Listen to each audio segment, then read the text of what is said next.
അധ്യായം 24. പിറ്റന്നാൾ കടൽക്കരെ നിന്ന പുരുഷാരം ഒരു പടകല്ലാതെ അവിടെ വേറെ ഇല്ലായിരുന്നു എന്നും യേശു ശിഷ്യന്മാരോട് കൂടെ പടകിൽ കയറാതെ ശിഷ്യന്മാർ മാത്രം പോയിരുന്നു എന്നും ഗ്രഹിച്ചു. എന്നാൽ കർത്താവ് വാഴ്ത്തിയിട്ട് അവർ അപ്പം തിന്ന സ്ഥലത്തിനരികെ തിബര്യാസിൽ നിന്നു ചെറുപടകുകൾ എത്തിയിരുന്നു. യേശു അവിടെ ഇല്ല, ശിഷ്യന്മാരും ഇല്ല എന്ന് പുരുഷാരം കണ്ടപ്പോൾ തങ്ങളും പടകു കയറി യേശുവിനെ തിരഞ്ഞു കഫർന്നഹൂമിൽ എത്തി. കടലക്കരെ അവനെ കണ്ടെത്തിയപ്പോൾ, റബ്ബി, നീ എപ്പോൾ ഇവിടെ വന്നു എന്നു ചോദിച്ചു. അതിന് യേശു, ആമേൻ, ആമേൻ, ഞാൻ നിങ്ങളോട് പറയുന്നു, നിങ്ങൾ അടയാളം കണ്ടതുകൊണ്ടല്ല, അപ്പം തിന്നു തൃപ്തരായതുകൊണ്ടത്രേ എന്നെ അന്വേഷിക്കുന്നത്. നശിച്ചുപോകുന്ന ആഹാരത്തിനായിട്ടല്ല, നിത്യജീവങ്കലേക്കു നിലനിൽക്കുന്ന ആഹാരത്തിനായിട്ട് തന്നെ പ്രവർത്തിപ്പിൻ, അതു മനുഷ്യപുത്രൻ നിങ്ങൾക്കു തരും. അവനെ പിതാവായ ദൈവം മുദ്രയിട്ടിരിക്കുന്നു എന്ന് ഉത്തരം പറഞ്ഞു. അവർ അവനോട് ദൈവത്തിനു പ്രസാദമുള്ള പ്രവൃത്തികളെ പ്രവർത്തിക്കേണ്ടതിന് ഞങ്ങൾ എന്തു ചെയ്യണം എന്നു ചോദിച്ചു. യേശു അവരോട്, ദൈവത്തിനു പ്രസാദമുള്ള പ്രവൃത്തി അവൻ അയച്ചവനിൽ നിങ്ങൾ വിശ്വസിക്കുന്നതത്രേ എന്ന് ഉത്തരം പറഞ്ഞു. അവർ അവനോട്, ഞങ്ങൾ കണ്ടു നിന്നെ വിശ്വസിക്കേണ്ടതിന് നീ എന്ത് അടയാളം ചെയ്യുന്നു? എന്തു പ്രവർത്തിക്കുന്നു? നമ്മുടെ പിതാക്കന്മാർ മരുഭൂമിയിൽ മന്ന തിന്നു, അവർക്കു തിന്നുവാൻ സ്വർഗ്ഗത്തിൽ നിന്ന് അപ്പം കൊടുത്തു എന്ന് എഴുതിയിരിക്കുന്നുവല്ലോ എന്നു പറഞ്ഞു. യേശു അവരോട്, ആമേൻ, ആമേൻ, ഞാൻ നിങ്ങളോട് പറയുന്നു, സ്വർഗ്ഗത്തിൽ നിന്നുള്ള അപ്പം മോശെയല്ല നിങ്ങൾക്കു തന്നത്, എന്റെ പിതാവത്രേ സ്വർഗ്ഗത്തിൽ നിന്നുള്ള സാക്ഷാൽ അപ്പം നിങ്ങൾക്കു തരുന്നത്. ദൈവത്തിന്റെ അപ്പമോ സ്വർഗ്ഗത്തിൽ നിന്ന് ഇറങ്ങിവന്നു ലോകത്തിന് ജീവനെ കൊടുക്കുന്നത് ആകുന്നു എന്നു പറഞ്ഞു. അവർ അവനോട്, കർത്താവേ, ഈ അപ്പം എപ്പോഴും ഞങ്ങൾക്കു തരേണമേ എന്നു പറഞ്ഞു. യേശു അവരോട് പറഞ്ഞത്, ഞാൻ ജീവന്റെ അപ്പം ആകുന്നു. എന്റെ അടുക്കൽ വരുന്നവന് വിശക്കയില്ല, എന്നിൽ വിശ്വസിക്കുന്നവൻ ഒരുനാളും ദാഹിക്കുകയുമില്ല. എന്നാൽ നിങ്ങൾ എന്നെ കണ്ടിട്ടും വിശ്വസിക്കുന്നില്ല എന്നു ഞാൻ നിങ്ങളോട് പറഞ്ഞുവല്ലോ. പിതാവ് എനിക്ക് തരുന്നതൊക്കെയും എന്റെ അടുക്കൽ വരും. എന്റെ അടുക്കൽ വരുന്നവനെ ഞാൻ ഒരുനാളും തള്ളിക്കളകയില്ല.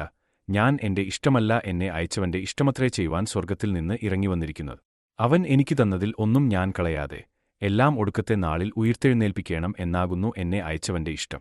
പുത്രനെ നോക്കിക്കൊണ്ട് അവനിൽ വിശ്വസിക്കുന്ന ഏവനും നിത്യജീവൻ ഉണ്ടാകേണമെന്നാകുന്നു എന്റെ പിതാവിന്റെ ഇഷ്ടം. ഞാൻ അവനെ ഒടുക്കത്തെ നാളിൽ ഉയിർത്തെഴുന്നേൽപ്പിക്കും. ഞാൻ സ്വർഗ്ഗത്തിൽ നിന്ന് ഇറങ്ങിവന്ന അപ്പം എന്ന് അവൻ പറഞ്ഞതിനാൽ യഹൂദന്മാർ അവനെക്കുറിച്ച് പിറുപിറുത്തു, ഇവൻ യോസേഫിന്റെ പുത്രനായ യേശു അല്ലയോ? അവന്റെ അപ്പനെയും അമ്മയെയും നാം അറിയുന്നുവല്ലോ. പിന്നെ ഞാൻ സ്വർഗ്ഗത്തിൽ നിന്ന് ഇറങ്ങിവന്നു എന്ന് അവൻ പറയുന്നത് എങ്ങനെ എന്ന് അവർ പറഞ്ഞു. യേശു അവരോട് ഉത്തരം പറഞ്ഞത്, നിങ്ങൾ തമ്മിൽ പിറുപിറുക്കേണ്ട. എന്നെ അയച്ച പിതാവ് ആകർഷിച്ചിട്ടല്ലാതെ ആർക്കും എന്റെ അടുക്കൽ വരുവാൻ കഴിയുകയില്ല. ഞാൻ ഒടുക്കത്തെ നാളിൽ അവനെ ഉയിർത്തെഴുന്നേൽപ്പിക്കും. എല്ലാവരും ദൈവത്താൽ ഉപദേശിക്കപ്പെട്ടവർ ആകും എന്നു പ്രവാചകപുസ്തകങ്ങളിൽ എഴുതിയിരിക്കുന്നു. പിതാവിനോട് കേട്ടുപഠിച്ചവൻ എല്ലാം എന്റെ അടുക്കൽ വരും. പിതാവിനെ ആരെങ്കിലും കണ്ടിട്ടുണ്ട് എന്നല്ല, ദൈവത്തിന്റെ അടുക്കൽ നിന്ന് വന്നവൻ മാത്രമേ പിതാവിനെ കണ്ടിട്ടുള്ളൂ. ആമേൻ, ആമേൻ, ഞാൻ നിങ്ങളോട് പറയുന്നു, വിശ്വസിക്കുന്നവന് നിത്യജീവൻ ഉണ്ട്. ഞാൻ ജീവന്റെ അപ്പം ആകുന്നു. നിങ്ങളുടെ പിതാക്കന്മാർ മരുഭൂമിയിൽ മന്ന തിന്നിട്ടും മരിച്ചുവല്ലോ. ഇതോ തിന്നുന്നവൻ മരിക്കാതിരിക്കേണ്ടതിന് സ്വർഗ്ഗത്തിൽ നിന്ന് ഇറങ്ങുന്ന അപ്പം ആകുന്നു. സ്വർഗ്ഗത്തിൽ നിന്ന് ഇറങ്ങിയ ജീവനുള്ള അപ്പം ഞാൻ ആകുന്നു. ഈ അപ്പം തിന്നുന്നവൻ എല്ലാം എന്നേക്കും ജീവിക്കും. ഞാൻ കൊടുപ്പാനിരിക്കുന്ന അപ്പമോ ലോകത്തിന്റെ ജീവനുവേണ്ടി ഞാൻ കൊടുക്കുന്ന എന്റെ മാംസം ആകുന്നു. ആകയാൽ യഹൂദന്മാർ, നമുക്കു തന്റെ മാംസം തിന്നേണ്ടതിന് തരുവാൻ ഇവൻ എങ്ങനെ കഴിയും എന്നു പറഞ്ഞു തമ്മിൽ വാദിച്ചു. യേശു അവരോട് പറഞ്ഞത്, ആമേൻ, ആമേൻ, ഞാൻ നിങ്ങളോട് പറയുന്നു, നിങ്ങൾ മനുഷ്യപുത്രന്റെ മാംസം തിന്നാതെയും അവന്റെ രക്തം കുടിക്കാതെയും ഇരുന്നാൽ നിങ്ങൾക്കുള്ളിൽ ജീവൻ ഇല്ല. എന്റെ മാംസം തിന്നുകയും എന്റെ രക്തം കുടിക്കുകയും ചെയ്യുന്നവൻ നിത്യജീവൻ ഉണ്ട്. ഞാൻ ഒടുക്കത്തെ നാളിൽ അവനെ ഉയിർത്തെഴുന്നേൽപ്പിക്കും. എന്റെ മാംസം സാക്ഷാൽ ഭക്ഷണവും എന്റെ രക്തം സാക്ഷാൽ പാനീയവും ആകുന്നു.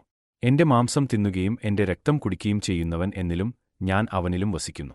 ജീവനുള്ള പിതാവ് എന്നെ അയച്ചിട്ടു ഞാൻ പിതാവിൻമൂലം ജീവിക്കുന്നതുപോലെ എന്നെ തിന്നുന്നവൻ എന്മൂലം ജീവിക്കും. സ്വർഗ്ഗത്തിൽ നിന്ന് ഇറങ്ങിവന്ന അപ്പം ഇത് ആകുന്നു. പിതാക്കന്മാർ തിന്നുകയും മരിക്കുകയും ചെയ്തതുപോലെ അല്ല, ഈ അപ്പം തിന്നുന്നവൻ എന്നേക്കും ജീവിക്കും. അവൻ കഫർന്നഹൂമിൽ ഉപദേശിക്കുമ്പോൾ പള്ളിയിൽ വച്ച് ഇത് പറഞ്ഞു. അവന്റെ ശിഷ്യന്മാർ പലരും അത് കേട്ടിട്ട്, ഇത് കഠിനവാക്ക്, ഇത് ആർക്കു കേൾപ്പാൻ കഴിയും എന്നു പറഞ്ഞു. ശിഷ്യന്മാർ അതിനെച്ചൊല്ലി പിറുപിറുക്കുന്നത് യേശു തന്നിൽ തന്നെ അറിഞ്ഞ് അവരോട്, ഇതു നിങ്ങൾക്ക് ഇടർച്ച ആകുന്നുവോ? മനുഷ്യപുത്രൻ മുമ്പേ ഇരുന്നേടത്തേക്കു കയറിപ്പോകുന്നതു നിങ്ങൾ കണ്ടാലോ? ജീവിപ്പിക്കുന്നത് ആത്മാവ് ആകുന്നു, മാംസം ഒന്നിനും ഉപകരിക്കുന്നില്ല. ഞാൻ നിങ്ങളോട് സംസാരിച്ച വചനങ്ങൾ ആത്മാവും ജീവനും ആകുന്നു. എങ്കിലും വിശ്വസിക്കാത്തവർ നിങ്ങളുടെ ഇടയിൽ ഉണ്ട് എന്നു പറഞ്ഞു.